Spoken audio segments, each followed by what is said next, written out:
एक real life scene लेते हैं। किसी भी चीज़ का आपने इंश्योरेंस लिया, भगवान ना करे कभी क्लेम आए, लेकिन अगर कभी क्लेम करना पड़ा उसका पैसा, तो जितना प्रीमियम पे किया है उससे बहुत ज़्यादा पैसा वापस मिलता है, बराबर। तो आम जनता क्या सोचते हैं, अरे मैंने इतना सा मैंने प्रीमियम पे किया और इतना बड़ा पैसा मिला, रेट ऑफ रिटर्न्स क्या फैंटास्टिक, लॉस हो वो एक अलग चीज़ है इमोशनल, लेकिन मैं कितना पैसा मिला उसके बारे में बात कर रहा हूँ। लेकिन कभी ये आपने सोचा है कि ये पैसा आता कहाँ से है इतना बड़ा? यानी कभी ये सोचा है कि आपको या किसी को भी क्लेम का इतना बड़ा पैसा देना पड़ रहा है तो आता कहाँ से है? क्या आपको पता है ये पैसा आपके, मेरे, अपने सारे लोगों के पॉकेट से ही उस क्लेमेंट को दिया जा रहा है? क्या आप ये चाहोगे कि वो क्लेमेंट जो प्रीमियम पे करता है इस पॉलिसी में, उसका वो गैर फायदा उठाए और कुछ फ्रॉडुलेंट चीज़ें करके वो लोग क्लेम का पैसा ले जो कि आपका, हमारा पैसा है? क्या आपको ये अच्छा लगेगा कि आपका पैसा किसी फ्रॉडुलेंट इंसान के पॉकेट में जा रहा है एज अ क्लेम? नहीं ना।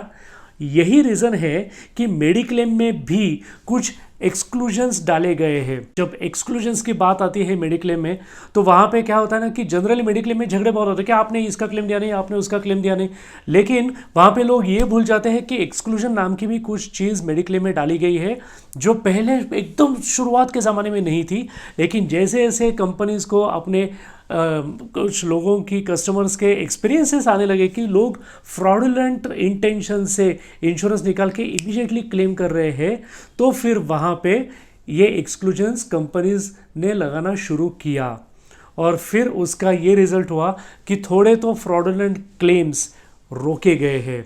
क्या ये बुरी बात है एक्सक्लूजन्स होना? फिर आपका और मेरा पैसा अगर बच रहा है और अगर जेन्युइन किसी पेशेंट को जा रहा है एज अ क्लेम, तो कहीं ना कहीं आपको और हमें दुआएं तो लग रही है ना।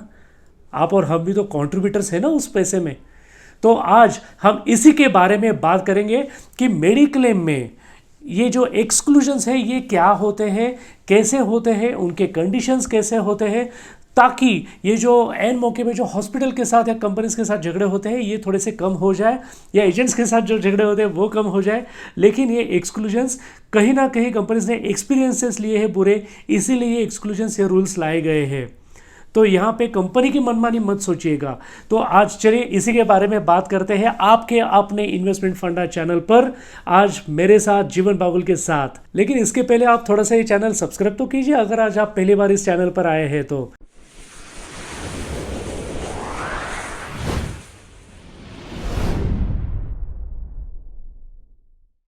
अब ये एक्सक्लूजन्स के बारे में जानने के लिए पहले तो जान लेते हैं एक शॉर्ट में कि इंश्योरेंस क्या है।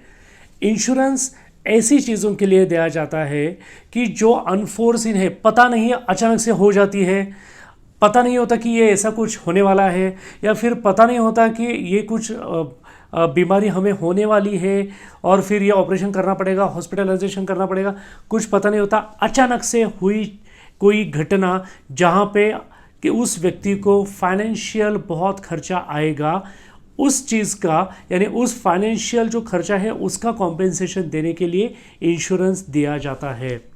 इंश्योरेंस एक्ट में भी यही लिखा हुआ है।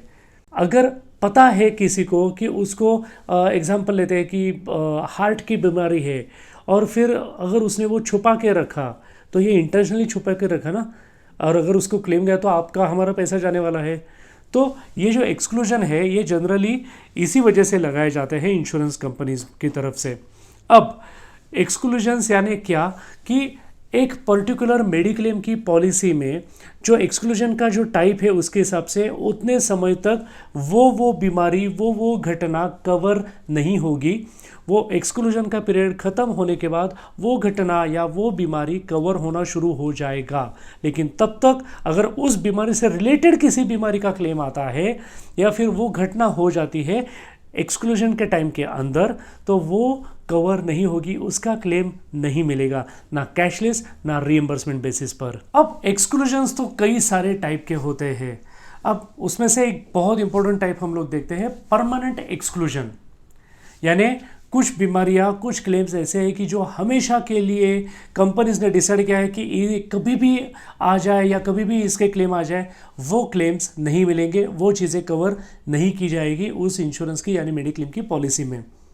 अब ये कौन से होते हैं, एक आपको कुछ एग्जांपल्स देता हूँ कि HIV है या एड्स है, उसकी वजह से होने वाली जो बीमारी है, या फिर न्यूक्लियर वॉर या वेपन्स की वजह से हुए कुछ इंजरीज या हॉस्पिटलाइजेशंस है, या फिर इंटेंशनली किए गए जो इंजरीज है, सेल्फ इंटेंशनल इंजरी यानी कोई सुसाइड की कोशिश कर रहा है या फिर कुछ काट लिया नस वगैरह जो भी कुछ है, या फिर ऐसे क्रॉनिक डिजीज कि जहाँ पे probability of death is more, यानी क्या कि एक एग्जांपल लेते हैं, किडनी फेल्योर है या फिर हार्ट अटैक भी एक सीवियर लेवल का हम लोग बोल सकते हैं, या फिर ब्रेन स्ट्रोक है, ऐसे कुछ एक सीवियर लेवल के पैरालिसिस है। तो ऐसे कुछ सीवियर लेवल के जो क्रॉनिक डिजीजेस होते हैं वो परमानेंटली एक्सक्लूड होते हैं। कुछ एक्सक्लूजन्स को कहते हैं कि प्री एग्जिस्टिंग डिजीज, PED, यानी PED एक्सक्लूजन्स उसको हम लोग बोल सकते हैं। अब वहाँ पे क्या होता है कि अगर पॉलिसी लेते समय यानी जब पहली बार पॉलिसी के लिए एप्लीकेशन किया जा रहा है, तो उस टाइम अगर कुछ इलनेस है या कुछ डिजीज़ है तो वो वहाँ पे लिखना होता है। प्लीज़ मत हाइड करिए किसी भी चीज़ को, तो वहाँ पे वो लिखना होता है। फिर कंपनी टू कंपनी डिपेंड होता है। कई कंपनीज है जो प्री एग्जिस्टिंग डिजीजेस होते हैं, इनके या उनसे रिलेटेड अगर कुछ हॉस्पिटलाइजेशन हो जाए तो उसके लिए क्लेम नहीं देती। कुछ कंपनीज 2 साल नहीं देती, कुछ कंपनीज 3 साल नहीं देती, कुछ कंपनी 4 साल नहीं देती उसके बारे में जो क्लेम्स होते हैं वो। अब ये भी 2 टाइप के होते हैं। एक होता है डिजीज़ रिलेटेड, यानी अगर पहले से एग्जांपल लेते हैं BP है या फिर डायबिटीज़ है। अब ये तो कॉमन है, ऐसे और भी कुछ हो सकते हैं कि हार्निया है या फिर कैटरैक्ट है, बहुत सारी चीज़ें छोटी छोटी हो सकती है केस टू केस बेसिस पर। अब एग्जाम्पल उसमें से BP का उठाते हैं। अब BP की वजह से क्या क्या हो सकता है, हार्ट अटैक हो सकता है या फिर बाईपास करना पड़ सकता है, एंजियोग्राफी हो सकता है, एंजियोप्लास्टी हो सकता है। यानी BP का प्रॉब्लम है तो उसकी वजह से हाई या बहुत लो हो गया तो उसके लिए हॉस्पिटलाइजेशन भी करना पड़ सकता है। तो कंपनी अगर कहती है एग्जाम्पल कि 4 साल ये कवर, इससे रिलेटेड कुछ भी हुआ तो कवर नहीं करेंगे, यानी आपकी पॉलिसी में उसके रिलेटेड कोई भी डिजीज़ BP से रिलेटेड 4 साल तक कवर नहीं होगा। उसके बाद उससे रिलेटेड कुछ भी होने दीजिए, वो सारी चीज़ें कवर होगी।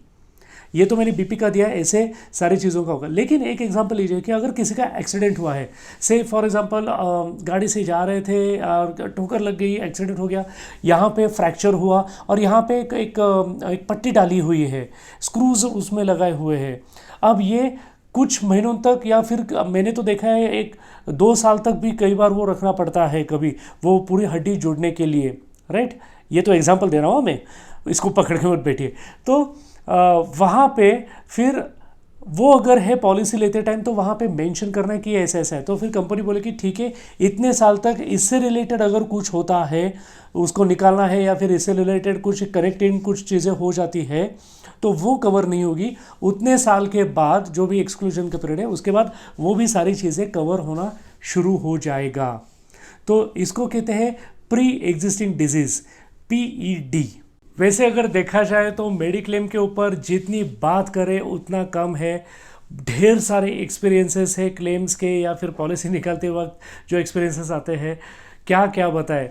तो ये सारी चीज़ें तो कवर करना थोड़ा सा मुश्किल होता है। हम लोग क्या करेंगे, जैसे जैसे चीज़ें हम एक्सपीरियंस करते जाएंगे, आपके जैसे जैसे सजेशंस आते जाएंगे, प्लीज़ वो सजेशंस यहाँ पे नीचे कमेंट बॉक्स में दे दीजिए। तो उस हिसाब से हम लोग कुछ वीडियोस और भी इसके तैयार करते जाएंगे। ये बहुत बड़ा टॉपिक है और मुझे उम्मीद है कि आज का ये जो अपना टॉपिक है मेडिक्लेम का, इसका आपको कहीं ना कहीं कुछ तो नॉलेज मिलने में फ़ायदा हुआ होगा। अगर आपको लगता है कि इसका फ़ायदा हुआ है तो प्लीज़ आप ये वीडियो शेयर कीजिए अपने अपनों के साथ और ये वीडियो लाइक कीजिए। अगर आज आप पहली बार इस चैनल पर आए हैं तो प्लीज़ इसको सब्सक्राइब कर दीजिए और फिर बेल के आइकन को क्लिक करके ऑल का ऑप्शन आप सिलेक्ट कर दीजिएगा। अब आज इस वीडियो पे हम लोग यहीं पे रुकते हैं। थोड़ा सा कहीं तो स्टॉपर लगाना पड़ेगा क्योंकि बहुत बड़ा टॉपिक है। मिलते हैं अपने अगले वीडियो में, तब तक अपने और अपने फैमिली का प्लीज़ प्लीज़ प्लीज़ वेल्थ और हेल्थ का बहुत ज़्यादा ख्याल रखिएगा। Bye bye, see you, thank you so much for watching till end, bye bye.